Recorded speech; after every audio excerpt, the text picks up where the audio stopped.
Supporting, enabling people to adapt to new ways of working, thinking, behaving in response to organizational change. Unit 7, what does education mean actually? Okay, in which we have learned how to align with the change version. There is a lots of changes in our education system and all. So how we are going to align with that?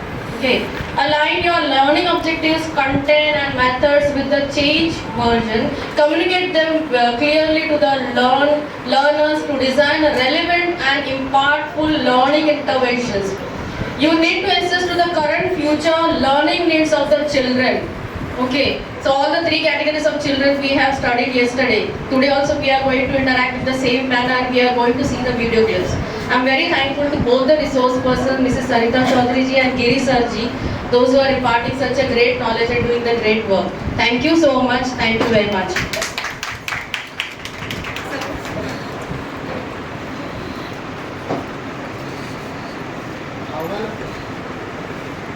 अहवाल वाचन झाल्यानंतर आज आपण पुढच्या तासिकेला सुरुवात करणार आहोत. एक होमवर्क दिला होता तुम्हाला मी, जास्तीत जास्त क्वेश्चन्स काढायला सांगितले होते. तर प्रत्येकाने फुलस्केप पेपरवर किंवा वहीमध्ये ज्या ठिकाणी तुम्ही क्वेश्चन्स काढले असतील ते क्वेश्चन्स आम्हाला सांगा की हाऊ मेनी नंबर्स सांगा, किती क्वेश्चन्स तुम्ही काढले. 11. बरं, मॅडमने 11 क्वेश्चन्स काढले, 10 काढले, आणखी 12 काढले, आणखी 7 काढले, 8 काढले. बरं, 10 पेक्षा अधिक काढलेले कोणी येतात? हात वरती करा. 12. कोणाचे? 12. मॅडमने 12 काढले. 12 पेक्षा जास्ती क्वेश्चन्स कोणी काढलेले आहेत का? नाही. बरं, एकही क्वेश्चन काढला नाही असं कोण आहे का? 0 क्वेश्चन्स. हात वर करा. त्यांच्यासाठी एकदा सर्वांनी टाळी वाजवा. मॅडम सर, काढला नसेल तर क्वेश्चन्स घरी गेल्यानंतर सर्वांनी काढावे अशी अपेक्षा आहे. कारण बघा, तुम्ही पण विद्यार्थ्यांना सांगता आणि विद्यार्थ्यांनी नाही ऐकलं की आपल्याला बरं नाही वाटत. त्यांनी काहीतरी प्रयत्न तर करायला पाहिजे. तर आपल्याकडं मॅडम नाव काय? कदम मॅडमनी 12 प्रश्न काढलेले आहेत.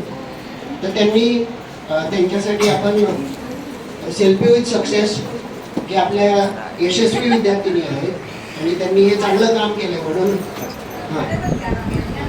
11 आणि 12.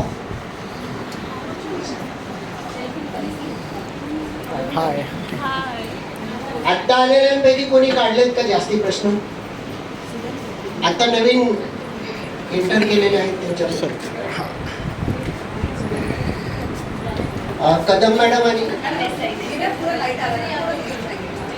कदम मॅडम आणि देसाई मॅडम या दोन्ही प्रशिक्षणार्थ्यांसाठी जोरदार सगळ्यांनी टाळी वाजवा की त्यांनी खूप छान काम केलेलं आहे.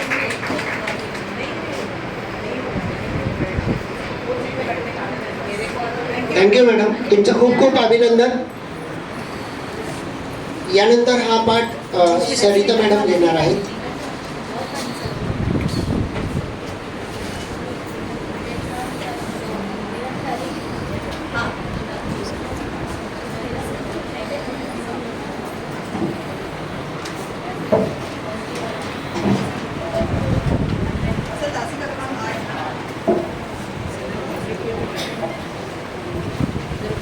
तासिका क्रमांक 8 शुरू करेंगे.